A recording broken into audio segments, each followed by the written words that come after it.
Baie welkom by die uitsending van die NG Kerk Oudtshoorn Wes. Eerskomende naweek wil ons graag ons bedieninge in die gemeente bekendstel en Sondag aand, Maandag aand en Dinsdag aand is dit week van gebed. So ek wil almal graag hartlik uitnooi en sê ons kom by mekaar dat ons ook saam kan bid in die aande. Ek wil graag nou oor roeping 'n paar gedagtes wissel. Ek lees vir ons 2 verse uit 1 Petrus 2 uit.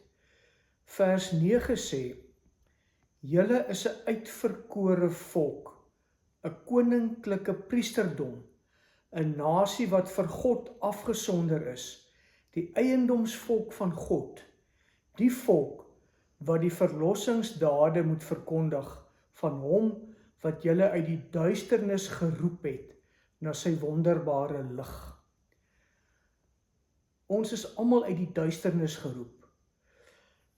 Vers 5 sê hy: Laat julle as lewende stene opbou tot 'n geestelike huis, om 'n heilige priesterdom te wees en geestelike offers te bring, wat deur Jesus Christus vir God welgevallig is. Kan 'n bietjie oudtydse taal wees, maar die belangrike beginsel is dat God ons geroep het en hy roep ons sodat ons deel kan wees van sy huis. Nou, as ek oor roeping dink ek daar so 3 roepings, seker nog meer. Maar die eerste roeping is 'n algemene roeping, waar ek geroep word uit die duisternis na die lig toe, waar God deur sy Heilige Gees sy hand op my lewe lê en my roep om 'n volgeling van Jesus Christus te word. Die antwoord op hierdie roeping is bekering. So dis 'n algemene eerste roeping wat alle gelowiges kry. En ek dink so 'n bietjie as ek daaraan dink aan sê maar 'n kategese kamp waar mense jonk is en waar mense geroep word om hulle lewens vir die Here te gee. Daar's 'n tweede roeping as jy nou klaar aan die Here behoort, om wat hy hier in vers 9 gesê het, die volk wat die verlossingsdade moet verkondig van hom. So ons word ook geroep en ingeskakel in sy projek om van die wêreld 'n beter plek te maak. So nou het elkeen 'n taak, 'n roeping, 'n plek, iets wat jy vir die Here moet doen. En ek wil graag oor hierdie roeping sê, dit werk net as mense innerlik oortuig is dat die Here deur sy Gees het op my hart gelê het om in sy koninkryk dit of dat te doen. Dit werk nooit nie as jy druk op mense plaas om dit te doen, as jy mense laat skuldig voel, hulle is dan nou Christene, hulle is veronderstel om dit te doen, of as jy amper sê ek dit emosioneel teenoor mense afspeel, niks van daai goed werk nie.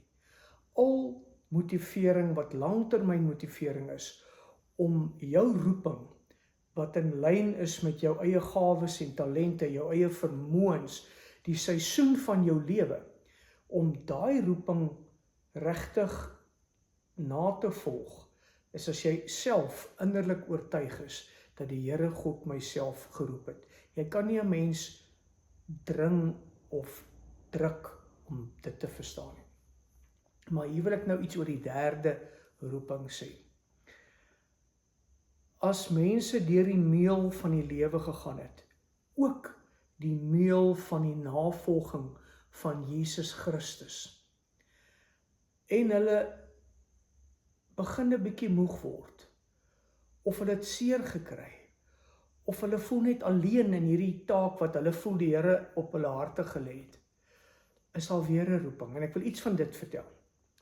In Johannes 21 kry ons die aangrypende verhaal van Petrus en Jakobus en Johannes en Andreas en nog 'n paar, wat hulle is nou, dis na die opstanding. Jesus het aan hulle verskyn 'n keer of 2, maar nou is hy nie meer die heeltyd by hulle nie. So hulle is onseker, is nog voor die uitstorting van die Heilige Gees. Hulle is 'n bietjie onseker, wat moet hulle nou doen? Soos party Christene in hulle Christelike middeljare. Dit kan op verskillende tye wees. Ek het dit al 'n paar keer by jong mense van 30, iets in die 30 gekry. Daai eerste entoesiasme en opwinding van toe die Here ons geroep het, is nou eers oor. Wat moet ons nou doen? Jy weet, daai bruisende geesvervuldheid het partykeer 'n bietjie vervaag.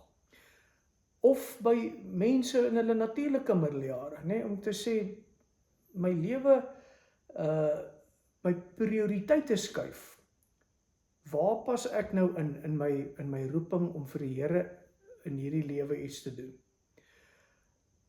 Nou daai verhaal, Petrus, hulle is 'n bietjie teleurgesteld, kan jy tussen die lyne lees. Die volgeling van Jesus wees het nie presies uitgewerk soos wat hulle gedink het nie. En nou sy boonop nie daar nie. Nou weet jy mooi wat om te doen nie. So wat doen hulle? Hulle gaan terug na wat hulle ken. Hulle gaan vang vis. Petrus sê, ek gaan vis vang. Die ander sê, ons gaan saam. Vang die hele nag vis. Vang niks nie. Hulle nou begin kant toe gaan vroegoggend, sien hulle 'n figuur op die strand staan, maar hulle weet nie wie dit is nie. Die figuur vra vir hulle, het julle iets gevang om te eet? Hulle antwoord, nee, ons het niks gevang nie. Hy sê vir hulle, gooi die nette aan die regterkant uit. En dan sê Johannes, die disipel Johannes, sê vir Petrus, dis die Here daai. Dan gooi hulle die nette aan die regterkant uit, en dan vang hulle klomp vis. Nou sukkel hulle met die vis aan kant toe, en as hulle op die kant kom, brand daar 'n vuurtjie. En Jesus sit by die vuurtjie, en hy braai vir hulle vis. En hy sê ook vir hulle, bring van die visse wat julle gevang het, dat ons dit kan braai. En hulle kuier saam en eet saam, baie keer eet saam met Jesus. En dan kom die gesprek van Jesus met Petrus. Nou roep Jesus weer vir Petrus. Toe hy hom die eerste keer geroep het, Lukas 5, ook by die see van Galilea, ook op sy skuitjie, ook niks gevang nie, ook gooi die nette aan die regterkant uit. Dis baie interessant. Toe hy hom die eerste keer geroep het, het Jesus vir hom gesê, moenie bang wees nie, ek gaan jou 'n visser van mense maak, en julle almal, ek gaan van julle vissers van mense maak. Hoekom was hulle bang? Want Petrus het gesê, gaan weg van my af, Here, ek is 'n sondige mens. Na hy die wonderwerk gesien het van, gooi net die nette aan die ander kant en die nette is vol. Nou sit 'n klompie jare later, 'n klomp goed geleer by Jesus, maar ook die teleurstelling van Christen wees. Die hele storie van die verloning. En nou gaan Petrus terug na sy skuit en sy nette toe, wat hy ken. En dan praat Jesus nou met hom na die saam eet van die vis, en Jesus sê vir hom, het jy my lief? En dan sê Jesus vir hom, nie gaan vang vis weer nie. Hy sê vir hom, pas my skape op. Hy het mos vir 'n klomp jare terug gesê, ek gaan jou 'n visser van mense maak. Nou sê Jesus vir hom, pas my skape op. En dan as Petrus nog huiwerig is, en hy kyk om, en hy sien vir Johannes, en hy sê, maar wat van hom? Wat gaan van hom word? Dan sê Jesus vir Petrus, moenie jou steur aan hom nie. Volg jy my. Dis die tweede roeping, of eintlik die derde roeping, wat ek nou hiervan wil praat. Maar kom ons noem dit nou maar 'n tweede roeping. So die eerste roeping is 'n algemene roeping vir almal, word 'n kind van die Here. Die tweede roeping is, goed, wat is jou gawes? Raak aktief in die koninkryk van die Here God. Ons volg hom en ons werk vir hom. Maar die tweede roeping is, na genoeg stampe en stote wat jou geloof geknou het, wat die Here weer kom en sê, volg jy my. Ek nooi jou uit om 'n bietjie daaroor na te dink, veral oor hierdie tweede roeping, waarmee die Here mense wat 'n klomp waardevolle lewensondervinding opgedoen het in hulle pad saam met Jesus Christus, wat die Here Jesus ons roep en sê, moenie rondkyk wat ander mense doen nie. Volg jy my. Kom ons bid saam. Here, baie keer is ons nie regtig bewus van u roeping op ons lewens nie. Ons ervaar dit partykeer nie sterk nie, of ons weet selfs nie wat dit is nie. Ek bid nou graag vir ons kerk, ons gemeente, spesiaal vir elkeen wat hierna luister. Raak ons aan deur u Heilige Gees met 'n nuwe bewussyn van ons roeping, waarmee u ons roep om in u koninkryk u volgelinge te wees. Amen. Ontvang die seën van die Here, gaan in sy vrede. Die genade van ons Here, Jesus Christus, die liefde van God ons Vader en die gemeenskap van die Heilige Gees sal by ons wees en bly. Amen.